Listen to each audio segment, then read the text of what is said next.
The late afternoon sun spilled across Chicago's magnificent mile, reflecting off glass towers and the polished hood of a red 1965 Ford Mustang that gleamed like a piece of history parked among modern machines.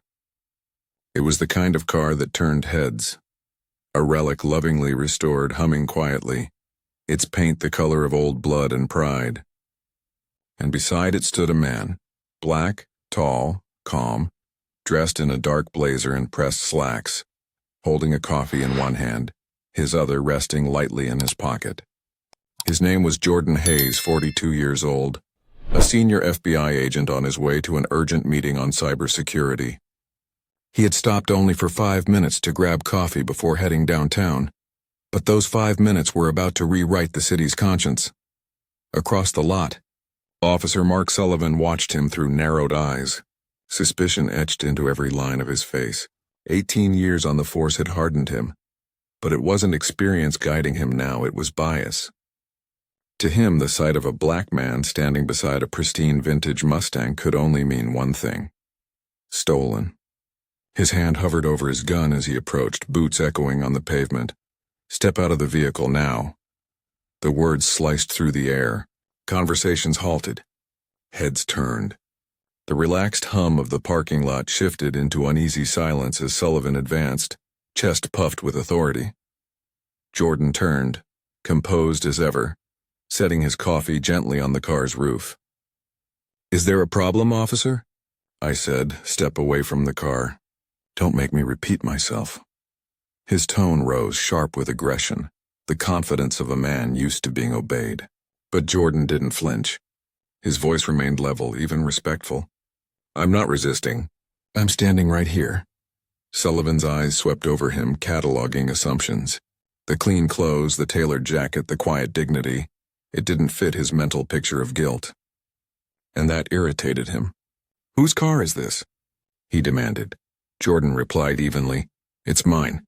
Registered under Jordan R. Hayes." The officer smirked. "That's a funny coincidence. A car like this doesn't belong to someone like you. Someone like you."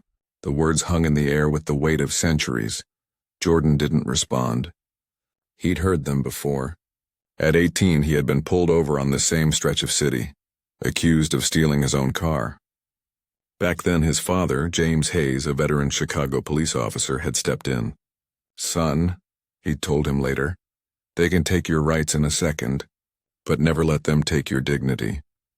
That lesson had carried Jordan through every test, every confrontation, every injustice that expected his anger but found only his composure. He reached slowly for his wallet, narrating each motion, a professional aware of every risk. "I'm going to show you the registration." "Don't you move," Sullivan barked, drawing his weapon halfway from its holster. Gasps erupted from the small crowd forming nearby. A woman clutched her child. Someone shouted, "He didn't do anything." Another lifted a phone to record. Jordan froze, hands visible, breathing steady. "Officer," he said quietly, "check the plate number before you escalate this." The license plate gleamed under sunlight. JR 1965, his father's initials and birth year. The car was more than metal. It was legacy. A bridge between generations of men who had both served the same city, one with pride, the other now facing the gun of a man who had learned nothing from it. A few feet away, an elderly black woman carrying grocery bags stopped mid-stride. Her eyes widened. "Lord, that's James's boy," she whispered. Dropping her bag, she called out, "Officer, I know this man. His father worked 30 years for CPD." Sullivan didn't look at her. "Ma'am, step away from the suspect." "Suspect?" she cried. "That's an FBI agent, you fool." The crowd stirred, voices rising. "Let him go," someone shouted. "This is racism." Phones lifted higher, recording everything. The officer's rigid stance, the gun, the man standing perfectly still beside his own car. Sullivan's radio crackled, but he ignored it. His focus narrowed to one goal: control. "Put your hands where I can see them," he yelled again, stepping closer. Finger brushing the trigger guard. Jordan's phone buzzed inside his jacket. His supervisor, Special Agent in Charge Emily Chen, flashing on the screen. He didn't dare reach for it. The meeting could wait. His life could not. "Officer," he said slowly, "you are detaining a federal agent without cause." Sullivan scoffed. "Federal agent, right? And I'm the mayor." His smirk faltered as murmurs rippled through the crowd. Jordan's reply was calm, resolute. "You'll get my ID when you lower your weapon. Until then, this is an unlawful stop." Sullivan took another step, jaw tightening. "You threatening me?" "No," Jordan said, his voice steady as stone. "I'm reminding you of the law," the crowd murmured. Some even applauded softly. For the first time, Sullivan hesitated. His confidence cracked under the weight of 50 witnesses. But pride wouldn't let him step back. He pressed his shoulder mic. "Back up in 5 minutes. Possible stolen vehicle. Armed suspect." Jordan exhaled slowly. "Armed suspect," he repeated, disbelief flickering across his face. "You just lied on your own radio." "Quiet," Sullivan snapped. "Keep your hands up." The elderly woman, Clara Jenkins, glared at him, voice sharp with defiance. "He's innocent. That man's an FBI agent. I worked with his daddy." Her words carried weight. Decades in the department had made her name known. Still, Sullivan barked, "Ma'am, one more step and you'll be detained too." "You go ahead," she shot back. "But the city will know your name before sunset." Sullivan's jaw clenched. Uncertainty flickered in his eyes.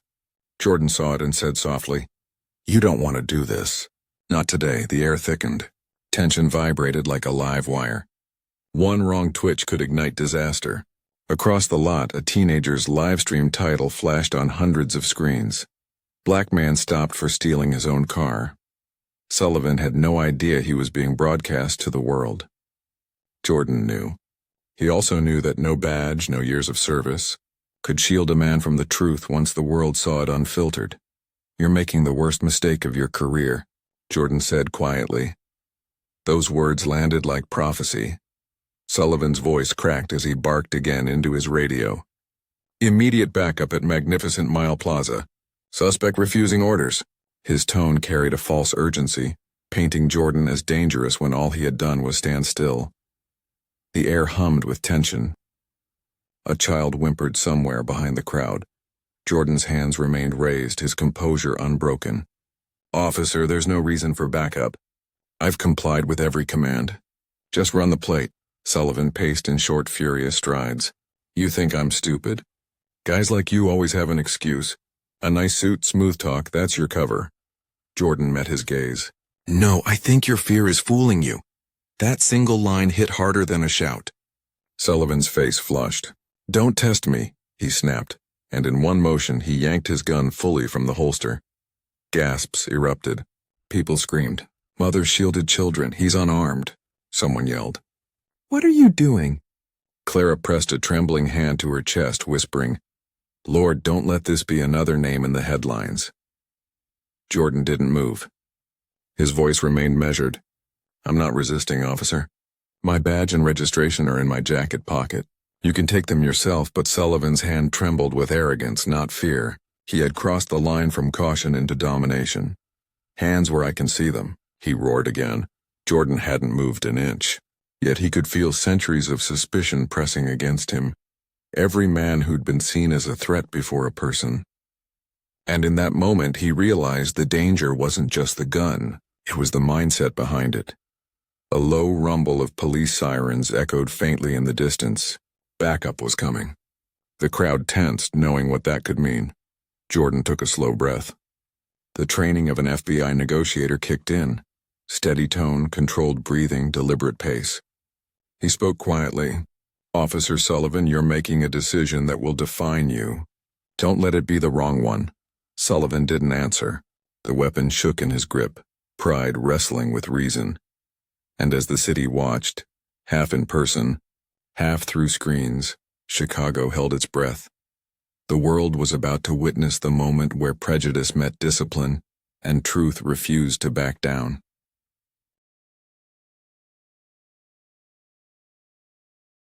The echo of police sirens grew louder, bouncing between the glass towers of Chicago's Magnificent Mile.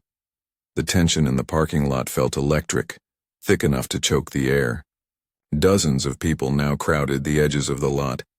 their phones raised like witnesses to a modern crucifixion. Officer Mark Sullivan stood rigid, gun leveled at the calm black man before him, his hand trembling not from fear but from pride. He had drawn his weapon to prove control, and now couldn't find a way to put it back. Jordan Hayes, his hands still raised, didn't blink. His posture was still, his expression steady. Years of FBI crisis training had conditioned him for standoffs with criminals, but never like this. Never with a man wearing the same badge his father once wore with honor. The crowd's murmurs rose. Someone shouted, "He didn't do anything." Another cried, "This is racism." Then from the far end of the parking lot, a black and white squad car screeched to a halt. The door opened, and Sergeant Lisa Ramirez stepped out, a veteran officer in her late 30s, with steady eyes and the composed authority of someone who had seen enough chaos to recognize danger before it struck. She took in the scene instantly. A white officer with a drawn gun, a composed black man with his hands up, and a crowd one heartbeat away from outrage. "Mark," she called firmly as she approached. "What's going on here?" "Why is your gun out?" Sullivan didn't lower it. "Don't question me, Lisa. This guy's hiding something." "Hiding what?" she countered, stepping closer but keeping her tone level. "All I see is a man standing still."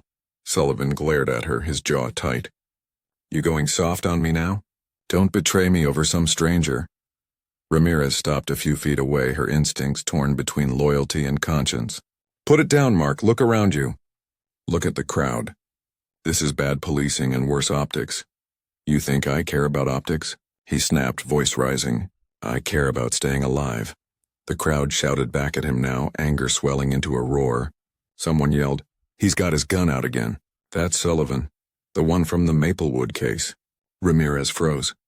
She remembered the report, how Sullivan had once stopped a Latino teenager, accused him of theft, and traumatized him during an unnecessary search. The complaint had vanished under bureaucratic dust.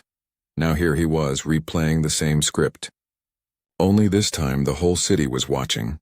Jordan's calm voice broke the silence. "Officer Sullivan," he said, slow and deliberate, "I'm going to de-escalate this situation. I am a federal agent. My identification is in my jacket pocket." "Let me show you," Sullivan sneered. "Federal agent, sure you are. That's what every liar says." Ramirez's eyes flicked between them. "Then let him show you the ID. If you're right, we'll confirm it. If you're wrong, you apologize." Sullivan's grip tightened on his gun. "Don't start giving me orders." "I'm giving you reason," Ramirez shot back. "You're pointing a gun at a calm man in front of 100 witnesses. Don't make this worse." Sullivan's face twisted. "You're either with me or against me." Ramirez's expression hardened. That was the moment she realized the truth. He wasn't protecting the law anymore. He was protecting his pride. Jordan's voice came again, steady as stone. "You want control? Fine. Check the car's registration. It's in your system. JR-1765, registered to Jordan Hayes." For a flicker of a moment, Sullivan hesitated. Then, unwilling to appear weak, he barked toward the rookie officer who had just arrived. "Run the plate!" The young officer, Kyle Thompson, barely 23, nervous and wide-eyed, typed quickly into the onboard computer. The silence stretched, seconds dragging like hours. Finally, the result came through. "It's clean, sir. Registered to a Jordan R. Hayes." A ripple passed through the crowd. Sullivan's face drained of color, but his pride clung to denial. "Could be forged," he muttered. "These people know how to play the system." Ramirez's voice dropped to steel. "These people? You hear yourself, Mark? This isn't policing, it's prejudice." The crowd erupted with cheers and shouts of agreement. A few clapped. Others recorded, narrating live. "He's an FBI agent. He's innocent." Jordan, still calm, lowered his hand slightly. "Sergeant Ramirez," he said evenly. "Thank you. May I show my badge now?" "Go ahead," she said, nodding slowly. Sullivan moved to protest, but Ramirez stepped between them. "Enough," she snapped. Jordan reached into his jacket slowly, deliberately, and pulled out a black leather wallet. He flipped it open. The gold emblem of the Federal Bureau of Investigation gleamed in the sunlight. Gasps swept the crowd. followed by a wave of outrage. "He really is FBI," someone shouted. "Oh my God, he's an agent." Ramirez looked closely at the badge, then up at Jordan. "It's real," she said quietly. The truth landed like thunder. Sullivan's world tilted. The authority that had once felt solid now slipped like sand between his fingers. "No," he stammered, shaking his head. "It can't be. I don't need to lie," Jordan said softly. "But you just did. Over your radio." The words struck with surgical precision. Clara Jenkins stepped forward again, her voice trembling with a mix of fury and pride. "You see, officer, that's James Hayes's boy. His father bled for this city, and now his son's bleeding for your pride." Sullivan's eyes flickered, caught between guilt and rage. "I didn't know," he whispered. "That's the problem," Ramirez said coldly. "You never wanted to know." The air seemed to stop moving. For a long moment, all that existed was the sight of Sullivan's gun, still raised but unsteady, trembling between the man who embodied the system's past and the one who represented its chance to change.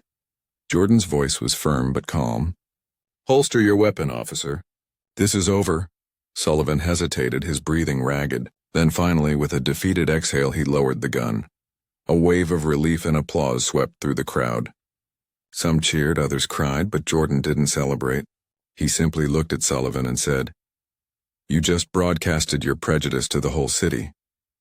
The sound of approaching engines filled the air again. More squad cars, lights flashing red and blue.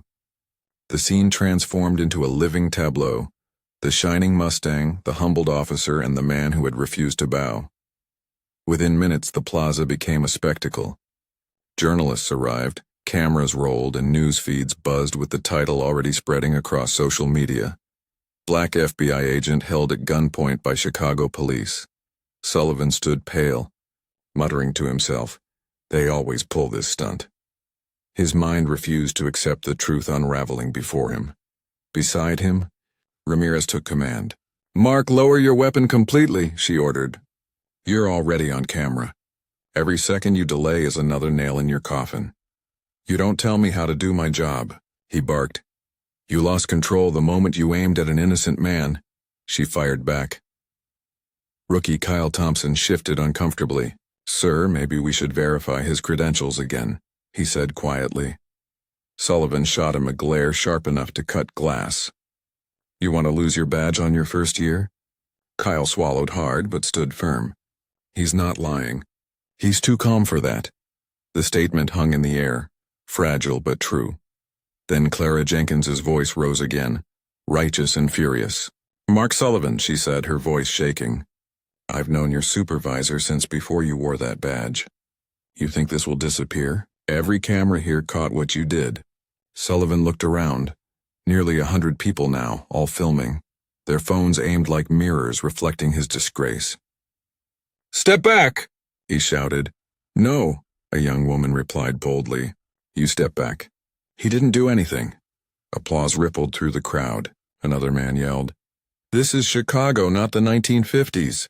Ramirez signaled quietly to the rookie. "Run that plate again," she said. He obeyed. Seconds later, he confirmed what they all knew. "Registered to Special Agent Jordan R. Hayes. Legal. No outstanding issues." The crowd roared with vindication. Sullivan's lips tightened, his pride unraveling into desperation. It could be fake. "These government types, they forge things," Clara scoffed. "Forged? Baby, your ego's the only fake thing here." Jordan stood silent, his expression calm but weary. Ramirez saw it in his eyes. The exhaustion of a man who'd lived this scene too many times in too many forms. "Agent Hayes," she said quietly, "I'm sorry this happened." "Don't apologize for him," Jordan replied. "He represents a system, not a mistake." His words rippled through the crowd like a sermon.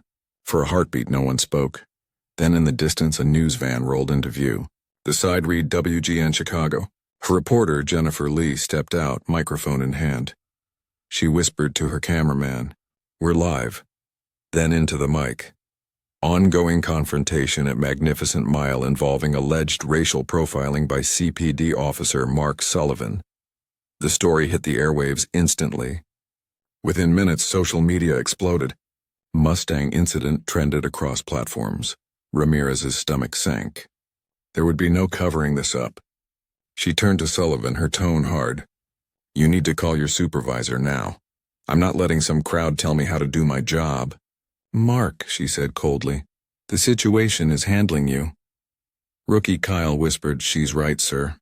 Sullivan's eyes darted wildly between the crowd, Ramirez and Jordan. "You're all turning on me. After everything I've done for this department." "You've done enough," Ramirez said. "Too much, maybe." Jennifer Lee's camera turned to Jordan, who stood motionless, sunlight glinting off his badge. "Agent Hayes," she called, "do you want to make a statement?" Jordan looked at her, calm, unbroken. "This isn't about me," he said. "It's about how easily a man with power can abuse it and how quickly people excuse it, until they see it on video." The crowd fell silent. Even Sullivan had no retort. Then from afar came the sound of heavier sirens. Black SUVs, unmarked cars, the kind that made officers straighten their posture. Ramirez turned toward the sound, realizing who it must be. Commissioner Robert Caney was on his way. She looked at Sullivan one last time. "It's over, Mark," she said quietly. "You should start thinking about what you'll tell him." Sullivan's shoulders sagged. For the first time, the weight of what he'd done seemed to reach him, not as accusation, but as consequence. And as the sirens drew closer, the crowd parted, their chants of justice now, rising like thunder through the city that was finally watching itself in the mirror. The whine of sirens faded into the tense air as the black SUV rolled to a stop beside the crowd. The murmurs fell into silence, like the city itself was holding its breath. The driver's door opened and out stepped Commissioner Robert Kane, a tall man in his early 50s wearing a dark overcoat that seemed to carry the weight of the department itself. His face was unreadable, but his eyes were sharp, scanning every detail, the drawn faces, the trembling officer, the crowd clutching their phones, and the man standing beside a red 1965 Mustang who hadn't lost his composure for a second. "What in God's name is going on here?" Caney's voice cut through the heavy air. Officer Mark Sullivan turned quickly, grasping for an explanation. "Sir, it's not what it looks like. The suspect—" Caney cut him off with a glare sharp enough to stop him mid-word. "You mean the FBI agent?" The words hit like a hammer. The crowd erupted into whispers and shocked laughter. Sullivan froze, color draining from his face. The commissioner turned toward Jordan, extending a hand. "Agent Hayes, I'm Commissioner Robert Caney. I want to personally apologize for what just took place here." Jordan shook his hand, his grip firm but his voice low and steady. "Apologies are a start, Commissioner, but they don't erase what could have happened." "I understand," Caney said. "And trust me, there will be consequences." He turned to Sullivan, eyes burning with a quiet fury that came not from anger alone, but from disappointment. "You've crossed the line for the last time, officer." The murmuring in the crowd swelled. Even Sullivan's fellow officers shifted uneasily, watching their superior unravel. "I had probable cause," Sullivan said, his voice trembling. "Probable cause?" Caney snapped. "You pointed a gun at an unarmed federal agent because of the color of his skin and the car he was driving. That's not cause. That's bias, and you just broadcast it to the entire city." The commissioner's voice rose, echoing off the buildings around them. "Do you have any idea how bad this looks? For this department? For every honest cop trying to rebuild trust?" Sullivan opened his mouth, but no words came out. "It was a misunderstanding," he said weakly. "No," Caney said sharply. "It was a choice." The words struck like judgment. Caney turned toward the young rookie, Kyle Thompson. "Son, did you record any of this?" Kyle nodded nervously. "Yes, sir. My body cam was on from the start." Caney's jaw tightened. "Good. That footage goes straight to Internal Affairs and the U.S. Attorney's Office before midnight." Sullivan's expression broke into panic. "Sir, please, this could ruin me." "You did that yourself," Caney said coldly. "You're suspended effective immediately. Badge and weapon now." The plaza fell into utter silence. Even the crowd stopped recording for a moment, transfixed by the sound of justice catching up. Sullivan's hands shook as he unpinned his badge. the metal clinking against the pavement like the last echo of his authority. He handed over his gun next, his eyes glassy with disbelief. Jordan watched quietly, not triumphant, not cruel, simply reflective. He had seen pride destroy men before, but rarely in front of so many witnesses. "Commissioner," Jordan said softly, "this isn't just about one officer. It's about a system that allows it to keep happening." Caney nodded slowly, his anger cooling into gravity. "You're right, Agent Hayes, and it's going to change." "Then make sure it does," Jordan replied. "Because next time the man standing here might not live long enough to prove his innocence." Those words carried through the plaza like a sermon. Even Sullivan looked away, unable to face the truth that was now undeniable. Caney straightened his coat and raised his voice so the crowd could hear. "For the record," he said, "I want every citizen here to know no one is above accountability, including the men who wear this badge. Justice does not stop at the uniform." Applause erupted, loud, raw, and echoing through the plaza. Reporters surged forward, their microphones catching every word. Jennifer Lee from WGN pushed closer, her voice steady despite the chaos. "Commissioner Caney," she called, "can we confirm that disciplinary action is being taken right now?" "You can report," Caney said clearly, "that Officer Mark Sullivan has been suspended pending federal review for misconduct, racial profiling, and endangering a federal agent. The Chicago Police Department does not tolerate discrimination under my command." The crowd roared again, some cheering, others crying. Ramirez exchanged a look of quiet respect with Jordan, while Clara Jenkins folded her arms with a faint, proud smile. "Told you, Mark," she muttered under her breath. "Didn't I tell you who he was?" Caney turned to Ramirez. "Sergeant, you witnessed everything?" "Yes, sir," she replied. "He escalated without cause. I tried to stop him. And the plate?" "Confirmed," she said. "Registered to Agent Jordan R. Hayes. Legal and verified." Caney looked back at Sullivan. "Then why does your report call him a suspect?" Sullivan's voice barely rose above a whisper. "I made a mistake." "No," Caney replied coldly. "You made a choice." He looked at Kyle again. "Officer Thompson, thank you for your integrity. You'll include your footage in the report. Effective immediately, you're reassigned to Sergeant Ramirez's division." Kyle blinked, surprised. "Yes, sir." Then Caney turned to Sullivan one last time. "You've dishonored this badge and every person who wears it right. You wanted to prove your power? Congratulations. You just proved your ignorance instead." The young rookie stepped forward, collecting Sullivan's sidearm and escorting him toward a waiting patrol car. As Sullivan was led past Jordan, the two men's eyes met for the first time since the gun came down. There was no hatred in Jordan's gaze, only something deeper, quieter. The look of a man who understood that justice and revenge were not the same thing. Sullivan whispered, "I didn't know." "That's the problem," Jordan said evenly. "You never wanted to." He turned away as the former officer was placed in the back of the car, his badge gone. His silence louder than any apology. Jennifer Lee's voice carried across the plaza as she reported live.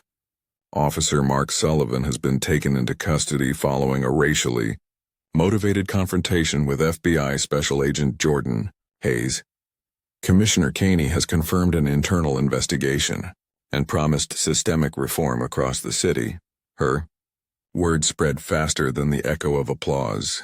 Screens in nearby cafes showed the live broadcast. People stood frozen, watching as Chicago's image, its pride, its pain, was rewritten in real time. Caney approached Jordan once more, the exhaustion in his eyes softened by sincerity. "Agent Hayes," he said quietly, "I'd like your cooperation in the formal review. We'll need your statement for internal affairs." "Of course," Jordan replied. "I'll give you everything you need and something else, data." Caney frowned slightly. "Data?" "Your department's numbers," Jordan explained. "Black drivers are stopped 18.5% more often than white drivers, despite identical crime rates. That's not policing, it's pattern." Caney exhaled heavily. "Then we'll face it head on. You have my word. This city will start changing." Their handshake was captured by every camera in sight. One representing a flawed system trying to heal, the other a man who refused to give up on it. The crowd began to chant again, softer this time, rhythmic, "Justice now! Justice now!" Clara Jenkins, tears glinting in her eyes, stepped beside Caney and Jordan. She looked at her son, the commissioner, with pride. "You did right," she said. He smiled faintly. "So did you, Ma. I didn't know you were the one who called this in." "Of course I did," she replied. "I saw what was happening. You might run the department, but I still tell you what's right." The faintest laugh escaped Kane's lips, the first sign of levity that day. Jordan nodded toward them both. "Seems justice runs in your family." Caney's expression sobered again. "You deserved better, Agent Hayes. I can't undo what happened, but I can make sure it never happens again." "Then do it," Jordan said. "Not for me. For the next man who won't have a badge to protect him." The afternoon light faded into amber hues, stretching long shadows across the plaza. The Mustang gleamed under the red and blue lights, a symbol of what was nearly lost and what might finally be changing. Sullivan sat handcuffed in the back of the patrol car, staring blankly at his reflection in the glass. Around him, the city moved.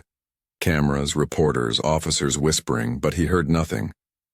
His thoughts echoed like ghosts of his career, commendations, arrests, moments of pride, and the one moment that destroyed it all.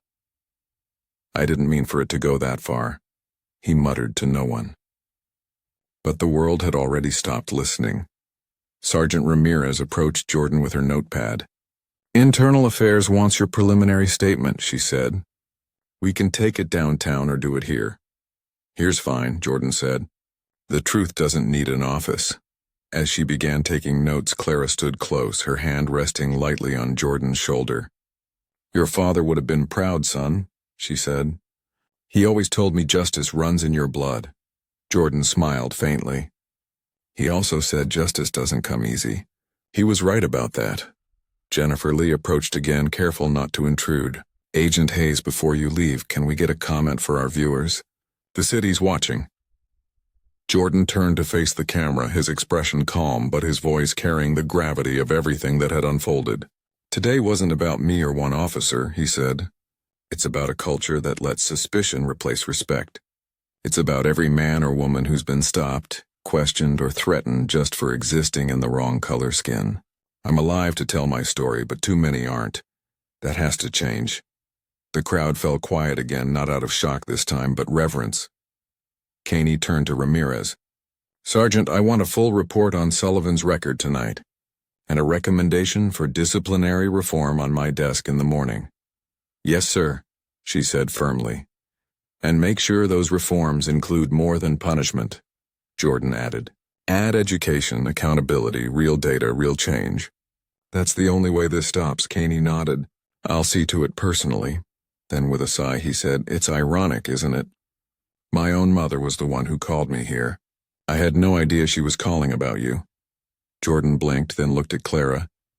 "You're his mother?" She smiled proudly. "That's right. He might run the department, but I still run him." Laughter rippled through the crowd. Gentle and human. A small redemption after a day of chaos. As the sun sank behind the skyline, Caney glanced at the red Mustang. The reflections of blue and red lights danced across its chrome surface, painting the car in colors of justice and conflict intertwined. He turned to Ramirez and said quietly, "Do you think he'll ever forgive this department?" She shook her head. "Maybe someday, but forgiveness doesn't come before accountability." Caney nodded slowly. "Then we start there." Jordan looked one last time at the plaza that had nearly become his grave and was now the birthplace of reform. Then he opened the door of his father's Mustang, pausing as the engine purred to life. "I'm fine," he said softly to Clara, "just tired of proving I belong." As he drove away, the city watched him go, not as a victim, but as a mirror. And in that reflection, Chicago saw the cost of its silence. Night fell over Chicago like a sigh, long and heavy after the storm of the day. The footage from the Magnificent Mile confrontation looped endlessly across television screens, social media feeds, and news headlines. Justice on camera. Racial bias exposed. FBI agent profiled by CPD officer. Every angle, every word. Every trembling second of that standoff had been seen by millions before the evening was over. At the city's police headquarters, a small interview room glowed under fluorescent light. The air inside was still, thick with quiet consequence. Seated on one side of the table was Officer Mark Sullivan, his uniform stripped of rank, his badge and gun surrendered. His eyes were hollow. The kind of emptiness that comes after pride has burned itself out. His hands were clasped together, knuckles white. Across from him sat Special Agent Jordan Hayes, his posture straight, calm, composed as ever. Next to him, Commissioner Robert Kane reviewed the file on the table. Internal affairs documentation, transcripts, statements. Justice wasn't coming with rage this time. It was coming with order, one page at a time. When Caney finally spoke, his tone was deliberate. "Officer Sullivan," he said quietly, "you're facing three possible paths forward. The first is the formal route, criminal charges, termination, and likely prison time. The second, resignation. You'd forfeit your pension and be barred from future service. And the third?" He paused, watching Sullivan lift his weary eyes. "You can cooperate with federal investigators, testify about systemic profiling, and complete a 2-year retraining program under DOJ supervision.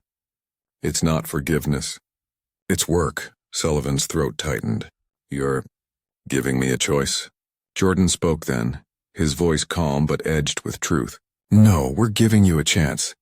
The silence that followed was long and suffocating. The weight of what had happened, what could have happened, pressed down on every breath. Sullivan stared at the table, his voice cracking. "I don't know why I did it," he whispered. "I grew up believing I was one of the good ones. My dad was a cop. He told me to watch out for trouble. Maybe I started seeing trouble everywhere." Jordan's expression softened slightly. "You saw it in skin instead of actions," he said. "And it almost cost you your soul and my life." Sullivan nodded slowly, tears gathering at the corners of his eyes. "Then I'll do it. I'll take the retraining. I'll testify. Whatever it takes to make it right." Caney leaned back in his chair, studying the broken man before him. "Then you'll be transferred to the Federal Bias Accountability Program starting next week. You'll attend every session, every testimony, every complaint from the people this system failed. And you'll listen." Sullivan swallowed hard. "And after that?" Jordan's reply came like a quiet truth. "After that, you live with the consequences and use them to teach others." The next few weeks moved like slow thunder. News of the Magnificent Mile incident didn't fade. It spread.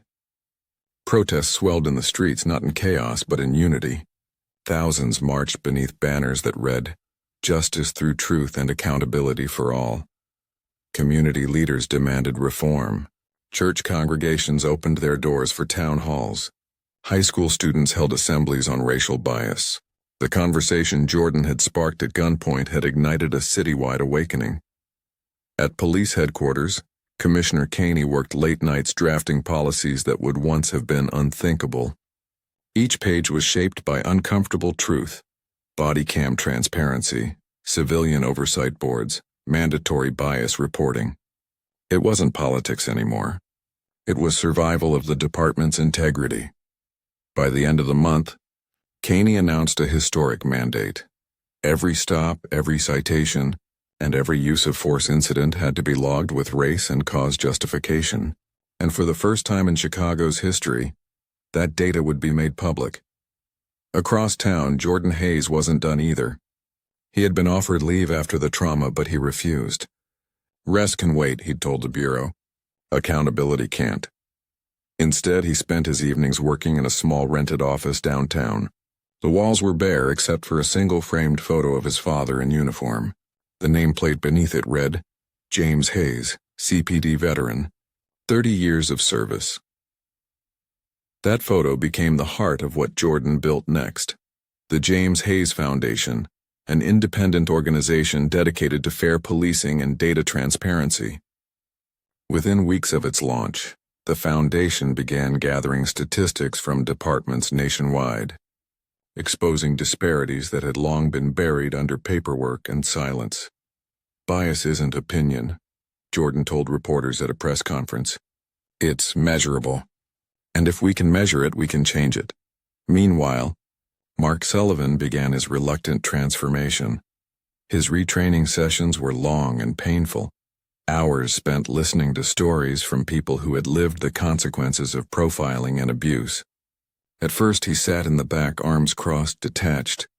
He still saw himself as the victim of circumstance, a man punished for a mistake rather than exposed for a truth. But that changed one afternoon when a young mother stood before the class. She described being pulled over for fitting a description while rushing her son to the hospital. She talked about the fear in her child's eyes, the humiliation of being searched, the helplessness of explaining to a 6-year-old that his mother wasn't bad, just brown. Sullivan couldn't look away. In the following weeks, more stories chipped away at him. A teenager falsely arrested for trespassing in his own apartment complex. A veteran shoved against a wall because his ID looked fake. A minister told to show respect during a traffic stop for a broken taillight. One evening, after a particularly emotional session, Sullivan found Jordan waiting in the hallway outside the federal training facility. "You really think people like me can change?" Sullivan asked quietly. Jordan studied him for a moment, then crossed his arms. "Only if you want to," he said. "Change isn't a headline. It's a choice you make every day." Sullivan nodded slowly. "I'll testify," he said. "Not for me, for them." Months passed. The hearing room at the federal courthouse was packed when Sullivan finally took the stand. The same cameras that had once captured his arrogance now recorded his confession. He spoke slowly, voice trembling, his words echoing through the chamber. "I profiled people because I was taught to fear what I didn't understand," he said. "But that fear isn't law enforcement. It's ignorance wearing a badge." The silence that followed was absolute. For the first time, Sullivan wasn't speaking as a defender of the system, but as its witness. Jordan watched from the front row. He didn't smile or nod. He simply listened, his eyes calm but distant. For him, this wasn't victory. It was necessary evolution. By the time Sullivan stepped down from the stand, the narrative had shifted nationwide. Headlines read, "Former officer admits bias, calls for reform." The words carried uncomfortable power, enough to move Congress. In the months that followed, Commissioner Caney kept his promise.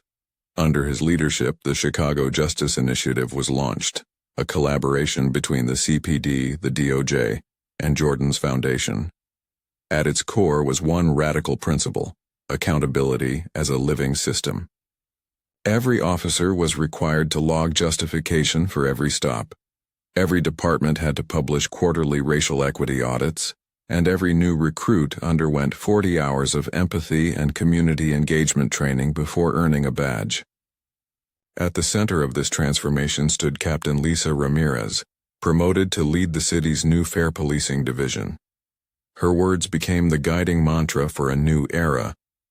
Understanding the people you serve is as vital as knowing how to use your weapon. The change didn't happen overnight, but it happened. By year's end, racial disparities in traffic stops had dropped by over 20%. Complaints against officers fell, and for the first time in a decade, public trust in the department rose. Across the country, other cities began to take notice. Within 6 months, 25 states had passed variations of the Fair Policing and Transparency Act, modeled after Chicago's reforms. It was, as one senator put it, the ripple born from a single moment of restraint. Through it all, Jordan remained a reluctant symbol. He avoided cameras, declined interviews unless they served the mission. In every speech he gave, he redirected credit. "This isn't my story alone," he said at a civic summit. "It belongs to everyone who refused to stay silent. People like Sergeant Ramirez, Commissioner Caney, and yes, even Mark Sullivan. Some of us are warnings, some are lessons, but all of us are proof that justice is a living thing." And behind the headlines, Sullivan continued his quiet penance. He kept attending training sessions even after his program ended, mentoring new recruits who struggled with bias or ego. He spoke at community centers on the South Side, standing before crowds that didn't forgive him but listened anyway. Some nights he stayed late, sweeping floors or handing out meals, murmuring to himself the words that had become his anchor. Bias ruined me. Truth rebuilt me. When Jordan heard about it months later, he didn't feel vindicated. He felt something closer to peace. One evening, as winter settled over the city, a letter arrived at the James Hayes Foundation. The handwriting was shaky, the ink smudged in places. Agent Hayes, I know I can never erase what I did. But last week, a young black recruit I mentored said something that stuck with me. He said, I joined because I met a cop who admitted he was wrong. Maybe that's something worth holding on to. Thank you for not letting me walk away unchanged. Mark Sullivan Jordan read it twice, then folded it carefully and placed it in his father's old badge case, the one he kept on his desk as a reminder that justice wasn't inherited. It was earned. He looked out over the Chicago skyline, light shimmering against Lake Michigan, and whispered softly to the night, Justice is more than punishment. It's understanding. Outside, the city hummed, alive, imperfect, but finally facing its reflection. And somewhere across town, in a small community center filled with laughter and noise, a former officer swept the floor after a youth program. The hum of the broom mixed with the distant sound of a siren, familiar, but no longer threatening. 6 months had passed since the confrontation that had nearly ended in tragedy, yet it had birthed something else entirely, a movement built not on anger, but on endurance. For Jordan, the path ahead was clear. Reform wasn't a finish line. It was a lifelong pursuit.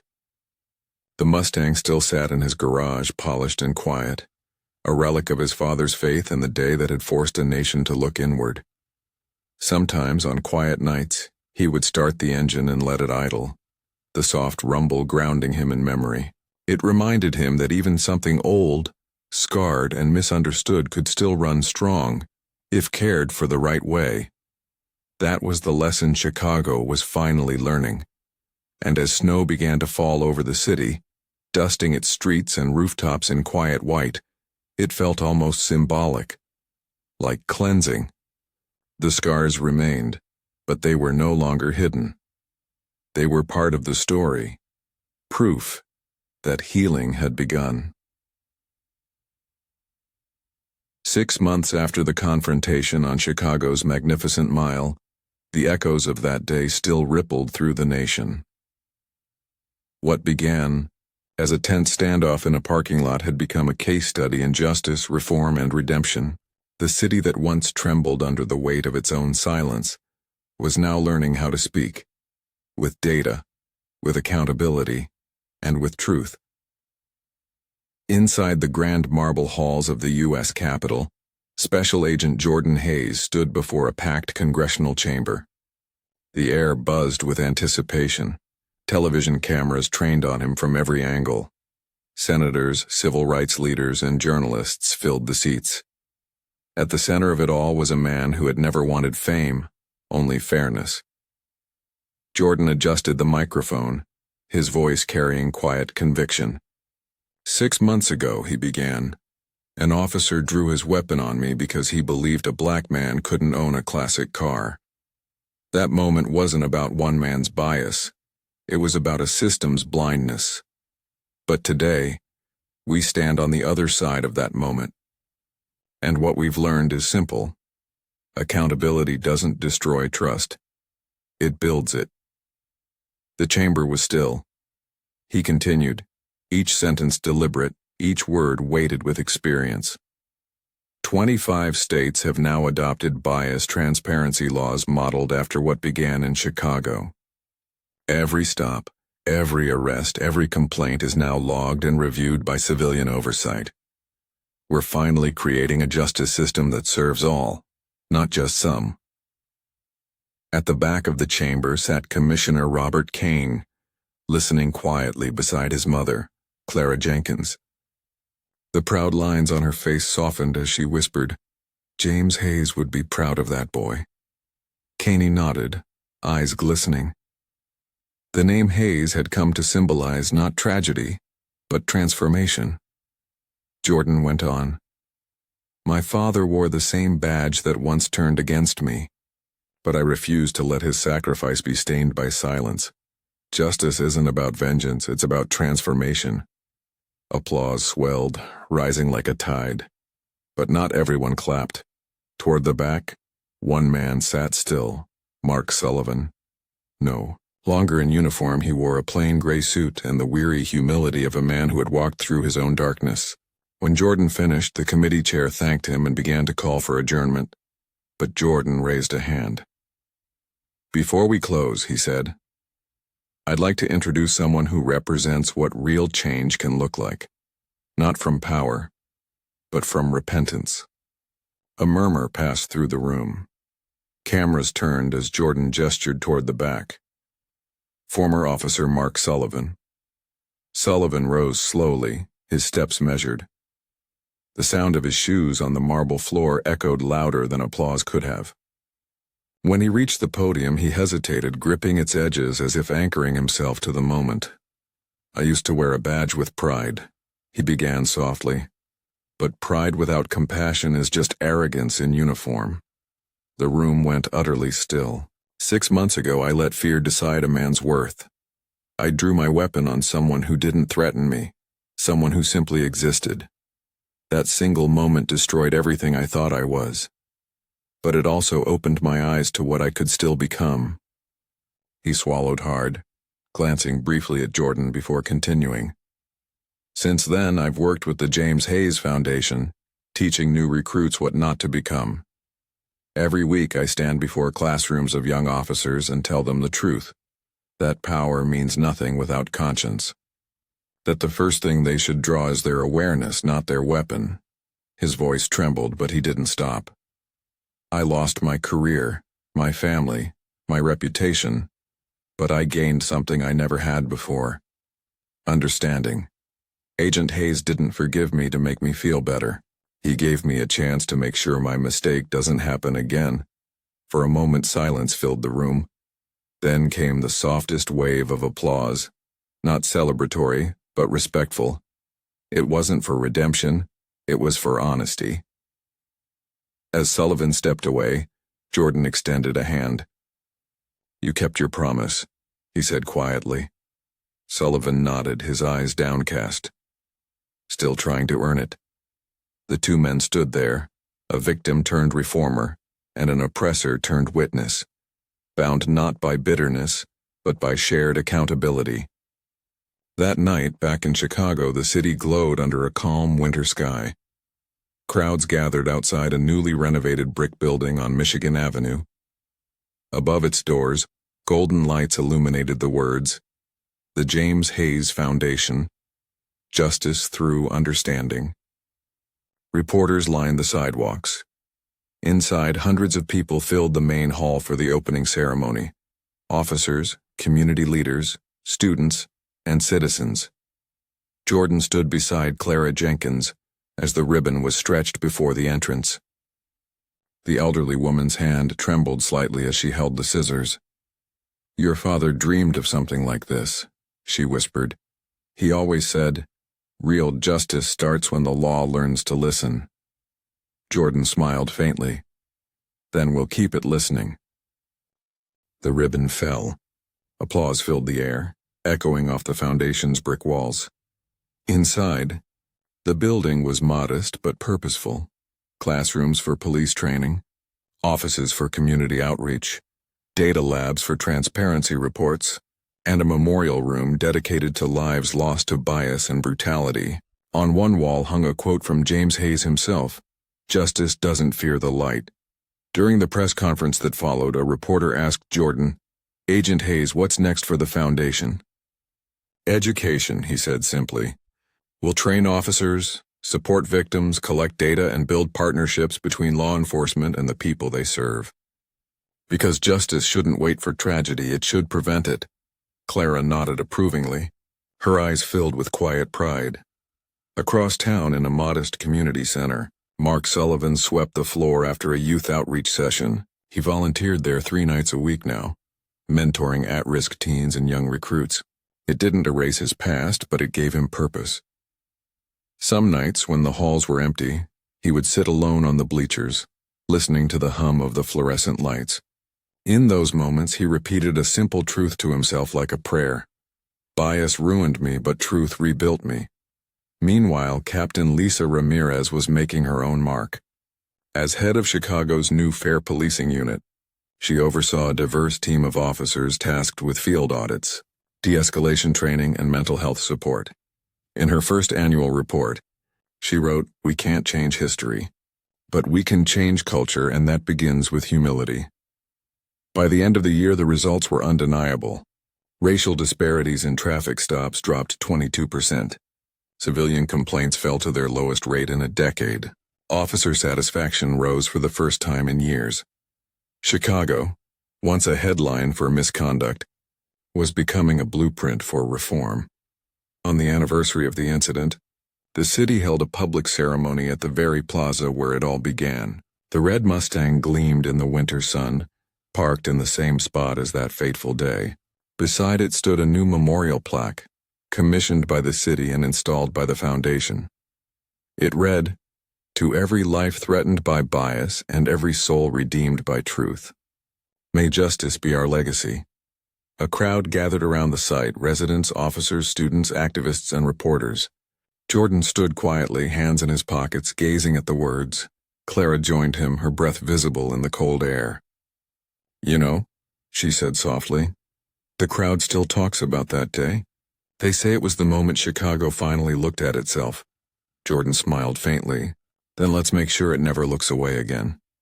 Nearby, a group of young recruits from the academy walked past. One of them, a young black officer, paused, saluted Jordan, and said, "Sir, because of you, I joined to make a difference." Jordan's smile deepened, but his reply was quiet. "Then make it count."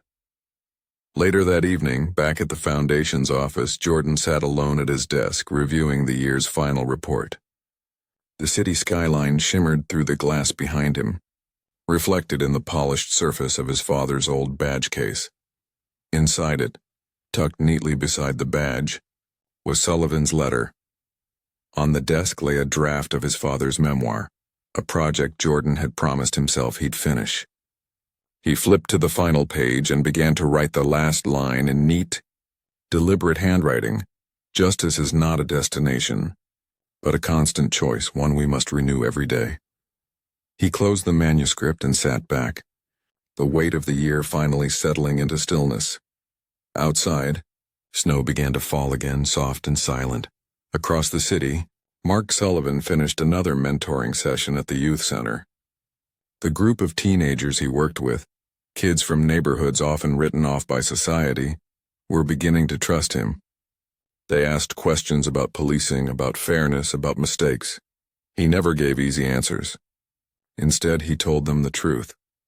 "I can't tell you to trust every badge," he said one evening, "but I can tell you this. When good people stay silent, bad ones write the rules. So be the ones who speak." When the kids left, he stayed behind, sweeping the floors as he always did. The sound of his broom was slow, rhythmic, almost meditative. For the first time in his life, silence no longer meant denial. It meant reflection. That same night at police headquarters, Commissioner Caney finished recording his annual address. His words were simple, but they carried the gravity of the past year. "We learned the hard way that justice without accountability is a lie. We will never erase what happened, but we can ensure it never happens again. To every officer in this city, your badge is not a shield against the law, it's a promise to uphold it." When he turned off the microphone, he thought of his mother's words, and of the man whose courage had forced him to reform not just a department, but a culture. In the months that followed, Chicago continued its evolution. The James Hayes Foundation became a national model for community policing, data transparency, and officer training. Cities from Atlanta to Seattle adopted its framework. Jordan, now serving as senior advisor for federal policing reform under the Department of Justice, traveled often, but he always returned to Chicago, to the red Mustang in his garage, to the office overlooking the skyline, to the plaque that bore his father's name. He never let the story fade into myth. It was too human for that. When journalists asked him years later how he endured that moment in the parking lot, he always gave the same answer. Calm isn't weakness. It's strength disciplined by purpose. He never spoke of vengeance, only reform, because in the end, that was the legacy. Justice through understanding, truth through courage, redemption through responsibility. As another winter evening settled over the city, Jordan locked his office and took one last look at the skyline, Chicago glowing, imperfect but alive. He whispered softly, "We didn't just survive injustice. We turned it into purpose," and in that quiet reflection, standing between the city's scars and its light, Agent Jordan Hayes became what his father had always dreamed justice could be. Not a system, not a slogan, but a living promise renewed every day.